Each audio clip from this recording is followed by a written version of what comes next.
मज़ा आया फिल्म के अंदर, क्योंकि एक तो भाई इतने प्यारे मिले हैं दोनों जो छोटे हैं, और क्या है ना फिल्म के अंदर भाइयों का प्यार, परिवार के लिए एक दूसरे का खड़ा होना, और फिर इंडिविजुअली सबके अपने अपने ट्रैक्स हैं, एक्चुअली लव स्टोरीज़ हैं और अलग अलग हैं, मतलब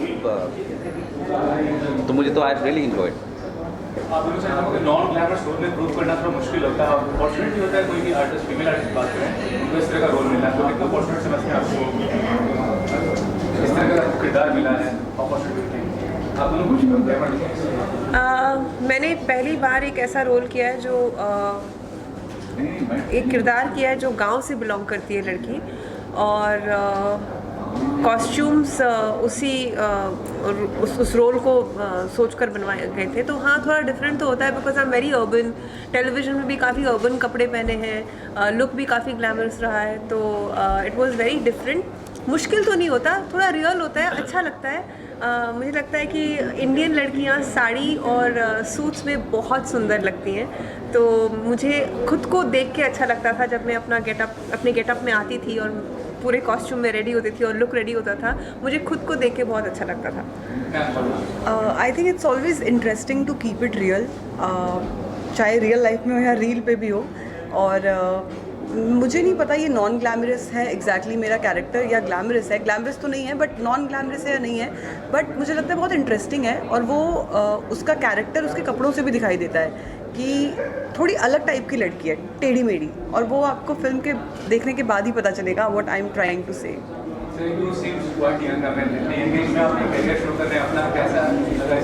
बहुत यंग हो तो अपने यंग एज में। सर ये यंग नहीं है, हम सेम एज है। ये दिखता यंग है, ये हम सेम एज है। मैं 45 हूँ ना, मैं 45 हूँ। 45? हाँ, आप क्या बोल रहे हैं? सर हम सेम एज है। Question cancel. बेनिफिट डेफिनेटली होता है। पहली बात तो जब तक मैं रॉबी जितना यंग लगूंगा, रॉबी भी यंग है, मैं भी यंग हूँ थोड़ा अलग टाइप से, तो मेरे पास अभी और बहुत टाइम है कि मैं इस एज ग्रुप में 18, 20, 21 वाले एज ग्रुप में और बहुत सारे कैरेक्टर्स प्ले कर सकता हूँ। तो हाँ, ये डेफिनेटली एक फ़ायदा है ऑब्वियसली। और क्या ग्रेजुएशन के एग्ज़ाम भी दे सकता है ये बात? हाँ, साथ में डेफिनेटली पढ़ सकता है। सर आपको पहले से रिकॉग्नाइज है, रेमंड मॉडलिंग कर चुके हैं ब्रांड के लिए, तो वो कितना फायदेमंद होता है जब आप रिकॉग्नाइज करते हैं? अगर प्रोजेक्ट ऐसा बनता है, पहले से रिकॉग्नाइजेशन जो मिली आपको, वो कितना फायदेमंद होता है आपके लिए?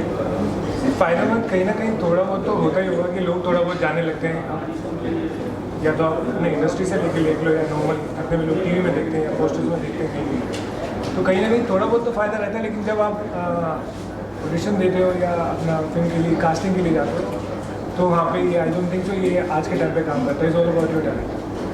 जैसे आपसे लास्ट क्वेश्चन है, इतना काम कर चुके हैं, टेलीविजन को फीमेल्स मीडिया करते हैं, फिल्म्स को मेल मीडिया, OTT प्लेटफॉर्म को तो चलन हुआ है, कैरेक्टर्स को बहुत वैल्यू किया जाएगा, ये कितना पॉजिटिव बात है एक्टर्स के लिए? देखिए, एक्टर्स के लिए तो काम होना चाहिए, वो चाहे कहीं पे, चाहे टेलीविज़न हो, चाहे OTT प्लेटफॉर्म हो या फिल्में हों, अच्छे रोल्स हों, अच्छी कहानियाँ हों, वो OTT है, वो अच्छी बात है, मतलब और ज़्यादा अपॉर्चुनिटीज़ हैं एक्टर्स के लिए, तो which is very good.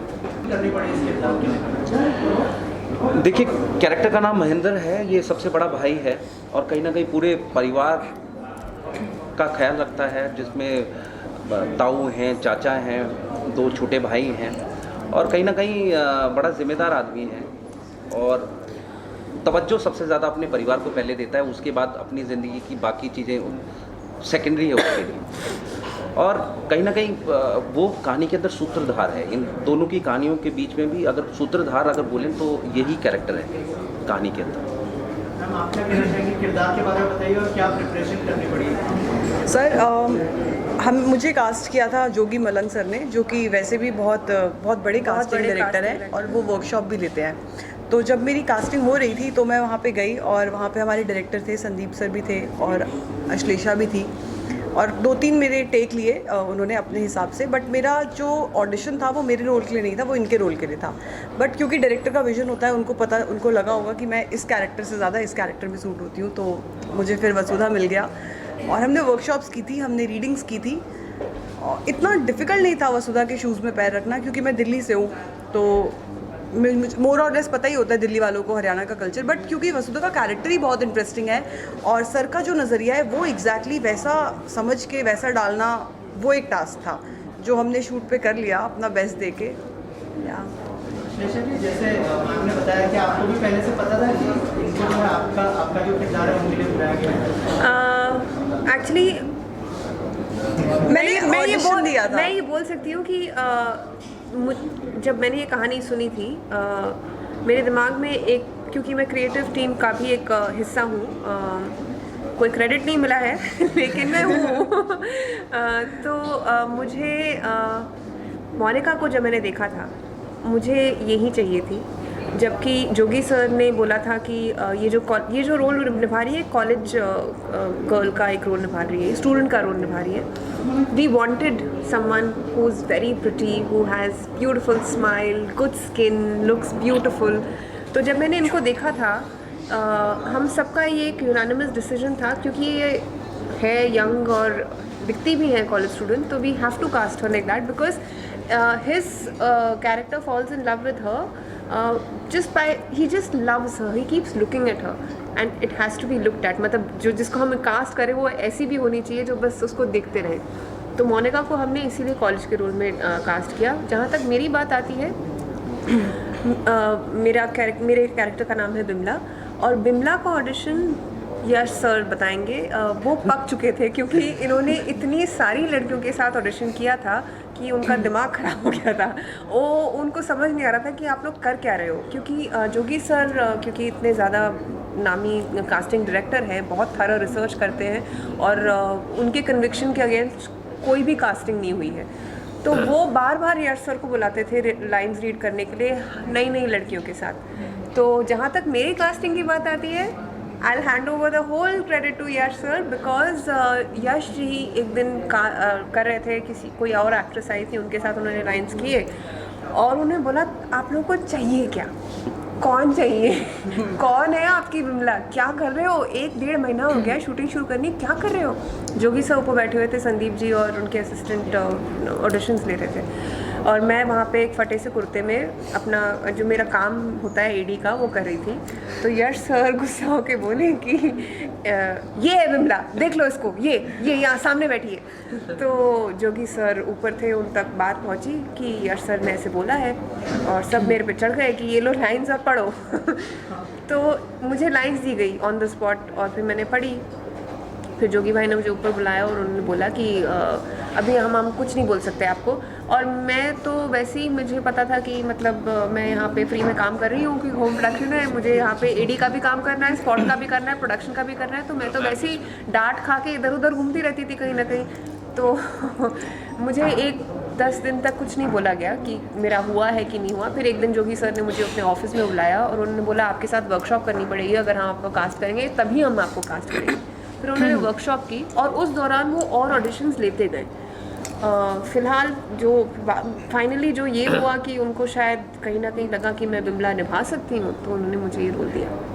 Yash ji आपसे जानना चाहूँगा कि कैसे आपको अरे ये उस वक्त मैं बता तो रहा हूँ, वो बैठी हुई थी, वो सलवार सूट पहन के आई थी उस दिन, चुन्नी उन्नी के साथ ऐसे बैठी हुई थी, काम कर रही थी। मैंने बोला यही है ना और एक्चुअली मैं बिल्कुल ऐप्ट कैरेक्टर इनकी नज़र है क्योंकि हमारे डायरेक्टर सर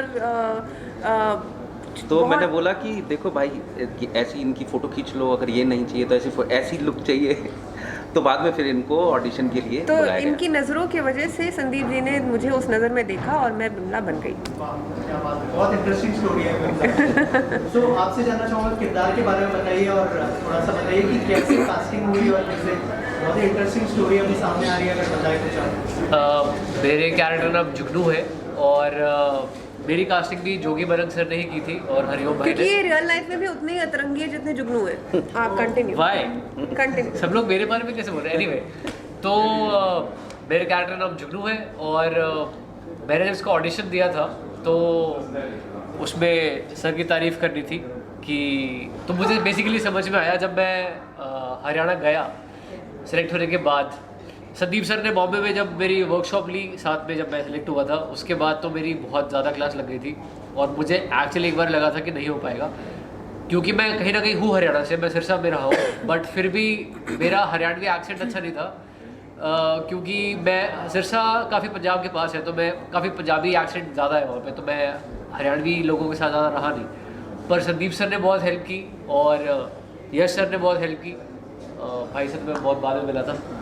तो उसके बाद जब हम वहाँ पे गए, वहाँ जो मज़ा आया है शूट करने में गाँव के अंदर, कुछ मजा नहीं आया है। नहीं। दो एक्टर्स जिनको सबसे ज्यादा डांट पड़ी है सेट पे, वो ये और मैं हूँ। नहीं, शुरुआत इससे होती थी, एंड मुझ पे होता था। मुझे इसलिए मज़ा आया कि जैसे आप साउथ की मूवी देखते हो तो वहाँ साउथ का कल्चर होता क्या है। निकला इस मूवी में सब कुछ क्योंकि हरियाणा के ऊपर है, तो वहाँ पे हम शूट कर रहे हैं, सर का शॉट लगा हुआ है, मैं भी कुछ शॉट में हूँ, और कम से कम 15-20 ताऊ लोग और वहाँ के लोकल लड़के अपना हुक्का वुक्का लेके बैठते थे, वहाँ शूट देखते थे यार। तो वो इतना अमेजिंग था हाँ, देखने वो में, तो इतना है, मजा आता था। वो तो है। वो जो वहाँ का कल्चर था, और इतने जेन्युइनली मुंहफड़ है। खातिरदारी। वो किस्सा पता ना, तूने बोला कि बेटा क्या नाम है आपका, पूछा नहीं तुमने वहाँ जाके? तो मैं बताता हूँ, ये नया अभी आया है, बॉम्बे से गया लड़का, वैन से उतरा, अपना मारो सेट करता हुआ ऐसे चश्मे वश्मे, देखा छोटे बच्चे, और अरे क्या है, और छोटा सा बच्चा था। हाँ, तो बोले अरे बेटा क्या नाम है तुम्हारा? बोले तेरा बाप। तो this is Haryana for you. ये जो पिक्चर बोले है, और डाल ले।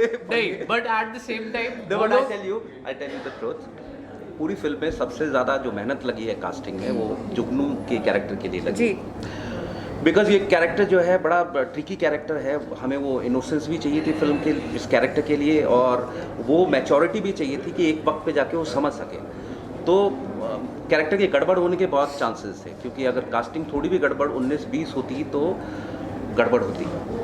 And luckily by the great grace of God we got him, he is apt for that role. Okay sir, आप क्या कहना चाहेंगे? Last but not the least, कैसा एक्सपीरियंस रहा, क्या सीखा आपने रिश्ता का से यश है और चश्मे डायरेक्टर? See, मैं तो from the moment when I got a call for the casting and then get to meet Sandeep Bhaiya and Ashwin, like I've just been thankful, and I'm so thankful to God and everyone. Like, this is my first film and this is how I could start my career, and I can't be thankful enough. and he's the only actor who was not yelled at on the set. He was Sandeep's favorite, and he still is, I think. So lucky to have Yash Bhai with me right now from the beginning. Every time when I see him before taking a shot, and I've been very nervous. For me, मेरे को अंदर से लगता था कि ये मेरे लिए बहुत कुछ है करने को, बहुत प्रूव करना है एक तरीके से। लेकिन कहीं ना कहीं I think Sandeep sir, I think he just really help. Swapnil sir है यहाँ पे, guidance like every time I to see कि यार वो क्या कर सकता हूँ, और क्या करना चाहिए मुझे, मैं सही हूँ कि नहीं। और वो बोले कि ठीक है, अगर वो करना तो मैं बता दूँ। देखो क्वेश्चन होता है ना कि फर्स्ट फिल्म थी तो बहुत ज़्यादा एक्साइटमेंट,